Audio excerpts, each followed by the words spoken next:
Okay, hello people and welcome back to another video. In this one we are going to look at getting the speedo wired up, and yeah, let's go from there. Let's do it.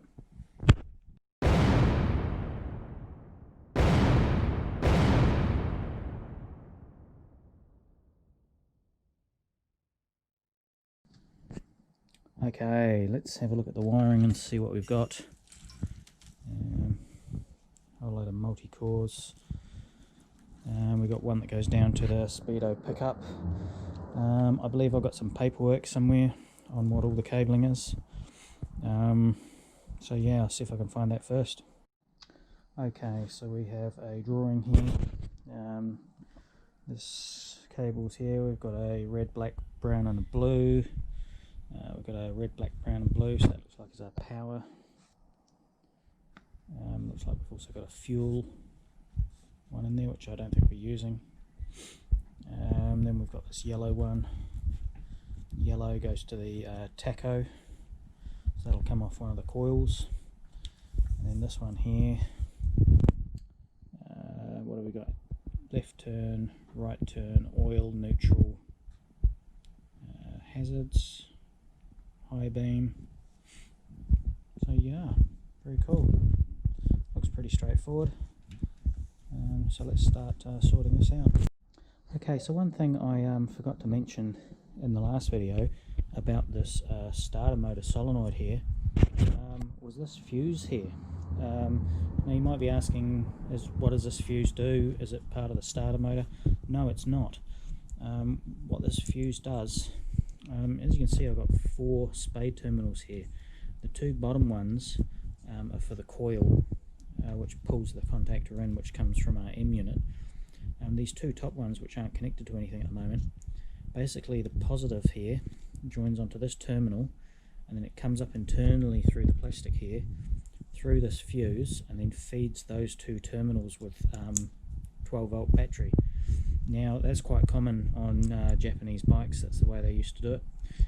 This fuse here is 30 amps. I'm going to down rate this probably to 10 or 15, and I'm going to use these 2 here to keep things like the constant voltage on the speedo, so the speedo doesn't lose its memory, and anything like that. Anything that needs a constant 12 volts. We might even come off of this, go through the key switch. So yeah, that's what that little fuse is for, and we will be using it. Okay, so I've just wired a couple of wires onto this key switch here. I've got one coming from, this is off of that fuse that we talked about. It's going to go up to the key switch, it comes back into the lock terminal. It also feeds this red one, which will turn on this. We've also got this brown one here, which is getting permanent 12 volts, which will do the memory, backup memory on this. This fuse here, which I said was a 30 amp, I'm down rating it to a 7.5 because I've got a 7.5. So key switch is off. Let's put the fuse in. Yeah, we've got a clock come up. Let's turn the key switch on.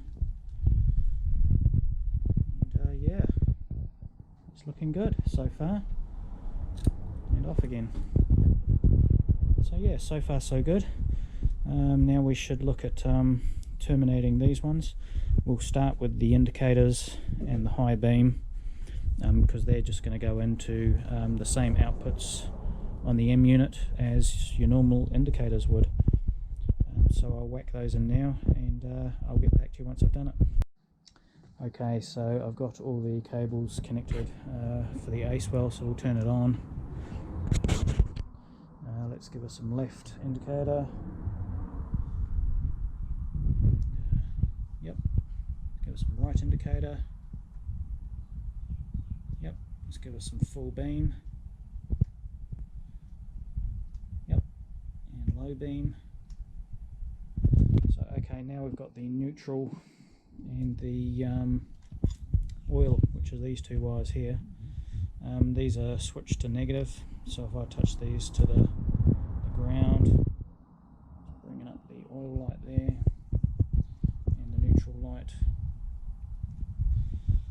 So we've got to figure those ones out next. Now from memory, oh, I can't remember. I think this one here is the neutral, or it could be the oil light. I can't remember. I'll have to get the book out. But we are making progress. This is pretty good. Now this yellow one here is for the tacho, and it seems to be a positive input. So if I tap it on the positive, you can see it's bringing up the RPMs here, the bloody glare on the thing. There you go. And I've got a funny feeling it's negative switching on the coils, but don't quote me on that. Don't know if you can change that to a negative input. I guess we'll figure it out. Okay, so I've got this Harley headlight here, and we've got two cables coming out the back. I assume low beam, high beam. Don't know which one's which. We've got a plug and a plug with a bit missing. Again, I think I'm just going to lengthen these cables that have no plug. How often do you unplug your headlight? Never. Once it's there, so I think I'll just lengthen them, wire them straight into the M unit. We don't want big plugs like this dangling around in behind there. Might be okay on a Harley where it's all hidden, but not so good on this. So I'll lengthen these cables and I'll get back to you, and then we'll throw some power on this and try and figure out which one's high and which one's low. Cool.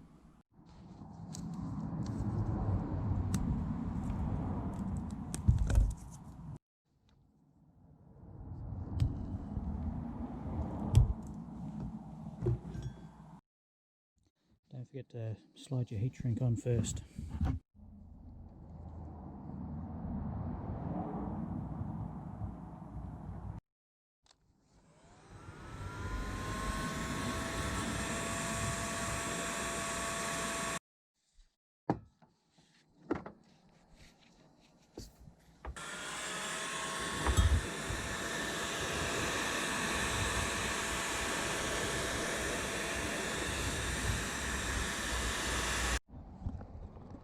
Now I'm going to use this black sleeving over the whole cable. It's like a flexible, tough, plasticky sheathing, yeah. But I think we'll just get a battery onto these cables, make sure everything works, and yeah, we'll get back on the bike. Okay, so we've got our 3-core cable here. Each of these cores are numbered 1 to 3. As a general rule of thumb, I always use the highest number as my ground, so that would be 3. So we'll put number 3 onto negative battery, and then 1 and 2 are just the other positives. I assume that's high beam because that's extremely bright, and that must be low beam. Okay, I've now got the wires connected into the appropriate connectors. She's starting to get a wee bit out of control here. She needs some zip ties to tidy it up. So let's turn her on. So we've got a daytime running going, tail light, no headlight. So I can turn the headlight on. So headlight there, and we'll go high beam. Beams on, high beams on, back to low beam. Now we can flash, and if we start the bike, light should turn off. Rum, rum, rum, rum, rum. Yep, okay. So that all appears to be working good. Pretty crazy light. My dirty thumbprints off there. Yeah, cool. Okay, so I'm just looking at the neutral switch wiring, and it's this one under here, and comes up here, goes into this loom here, and it's this blue wire here. So I just want to make sure if it works. So I've just got a bit of a fly lead made up. It's basically just a long bit of cable. Join that together, dodgy join there, and then I'll join this one onto the one that is the neutral switch, and then we'll turn it on and see if it works. Okay, so I've just joined the neutral cable there. Sure it doesn't touch anything and short out. Give us a false reading.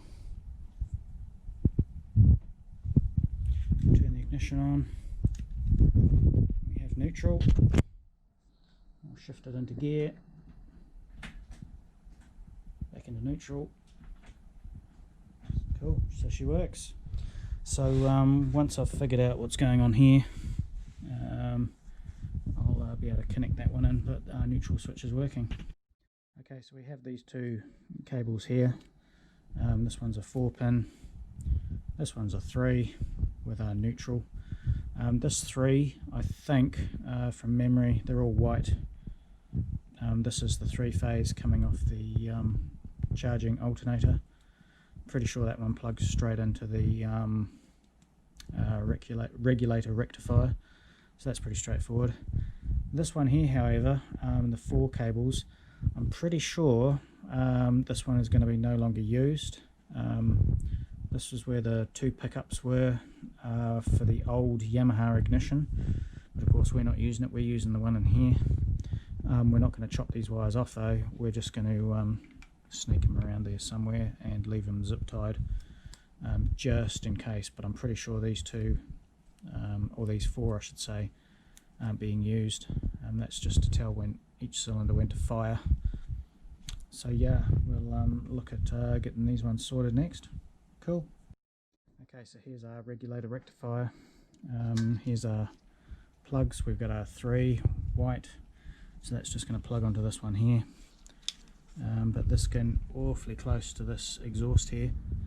I mean, this one here has got some heat-proof sheathing on it, but that plastic plug's just going to go into meltdown.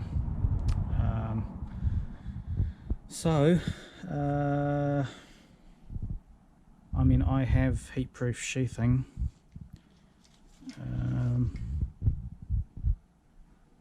Yeah, I'm going to have a think about this one. Okay, so I've decided with these cables, I'm going to steer clear of the exhaust, and I'm going to come along here, and I'm going to zip tie them to this bracket here if I have to, and I'm going to sneak around the back here and just stay well away from that super mega hot exhaust. So yeah, that is the plan. Okay, so there's one thing I just want to check.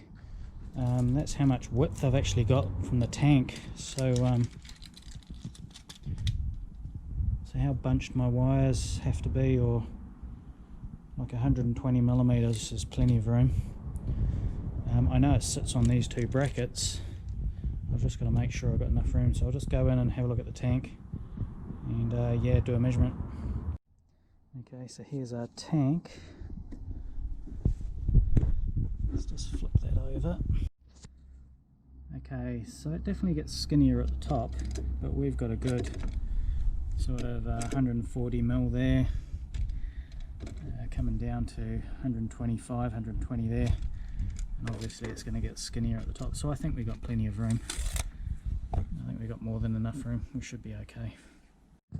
Okay, so the next one to look at is the oil level switch, which is this bad boy here. The cable, as you can see, or maybe you can't, it's been pinched in between the frame and the is that the stand? So she's been squished. So I've got to sort that out, which isn't great. Now the oil switch in the Virago is not an oil pressure switch, it's an oil level switch.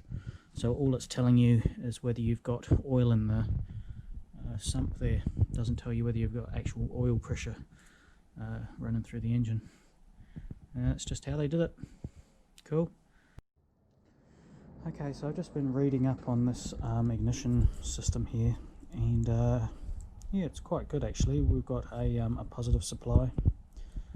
Apparently the orange cable isn't used. Then we've got a cable that goes to the tachometer on the clocks, and then we've got front cylinder, rear cylinder, and then we've got 2 wires left over. Apparently if you ground one of them, it gives you a particular ignition curve, and if you ground the other one, that gives you a different ignition map curve thing. So we're just going to ground one of them and see how it goes. But yeah, pretty cool. So I'll look at getting this cable connected to, we're going to use the auxiliary output on the M unit to power this up, and then we'll connect the coils up and go from there. Excellent. Okay, so I'm just wiring these coils, and this thing just dropped down from the ceiling. Yeah, it's a wetter. They don't bite, but still.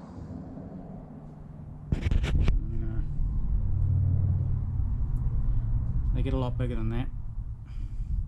But geez man, that scared the living bejesus out of me.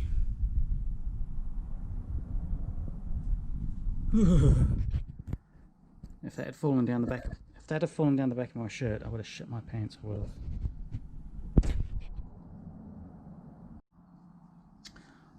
Okay people, well after that I'm going to leave this video here. It's probably getting a wee bit too long. Next video, apparently one of these bolts around here is possibly stripped out, and we may have to put a helicoil in. I've got a new gasket for here, we've got oil. Yeah, we're going to bleed the front brakes, we've put new pads in, and we've got to get the back brakes working. For some reason they're not working. But yeah, thanks for watching, hope you enjoyed the video, and we shall see you in the next one.